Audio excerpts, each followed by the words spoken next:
안녕하세요. 민법 입문 강의 두 번째 시간입니다. 오늘은 민법의 가장 중요한 원칙 중 하나인 민법 제2조 신의성실의 원칙, 흔히 신의칙이라고 부르는 원칙에 대해 살펴보겠습니다.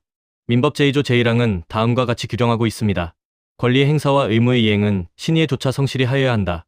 쉽게 말하면 상대방을 배려하고 상대방의 믿음을 깨뜨리는 방식으로 권리를 행사하거나 의무를 이행해서는 안 된다는 뜻입니다. 다만 신의성실의 원칙은 추상적인 기준입니다. 그래서 판례는 신의칙을 구체적인 사건에 적용하기 위해 몇 가지 파생 원칙을 발전시켜 왔습니다.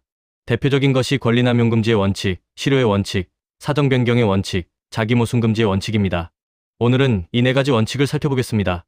먼저 첫 번째, 권리남용 금지의 원칙입니다.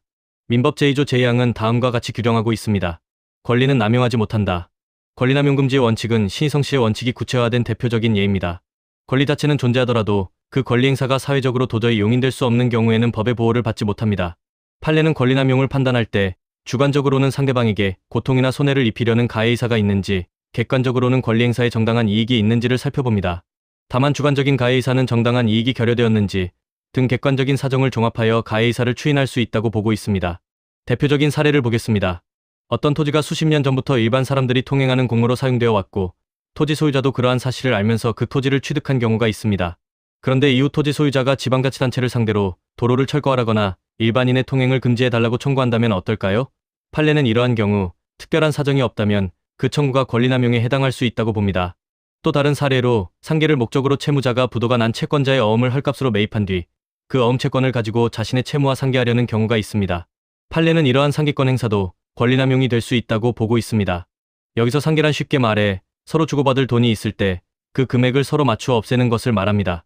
예를 들어 내가 A에게 10만 원을 빌려주었는데 나중에 내가 A에게 10만 원짜리 물건을 사기로 했다면 내가 받을 돈과 내가 줄 돈을 서로 퉁칠 수 있는데 이것을 상계라고 합니다.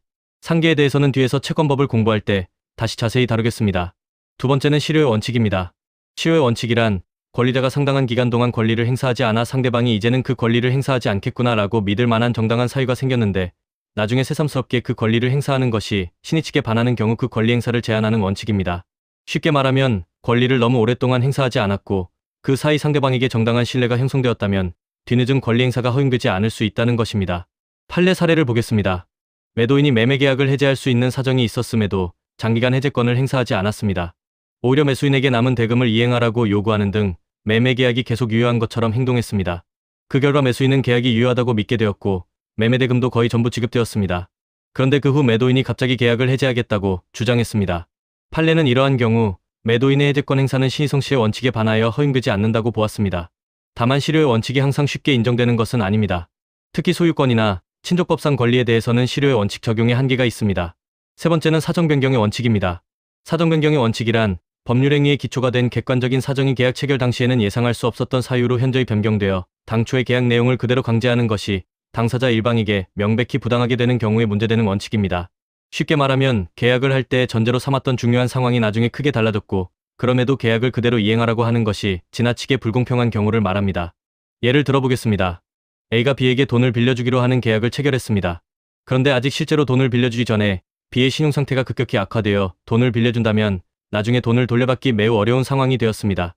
이 경우에도 A에게 처음 약속한 대로 반드시 돈을 빌려주라고 강제하는 것이 과연 공평할까요?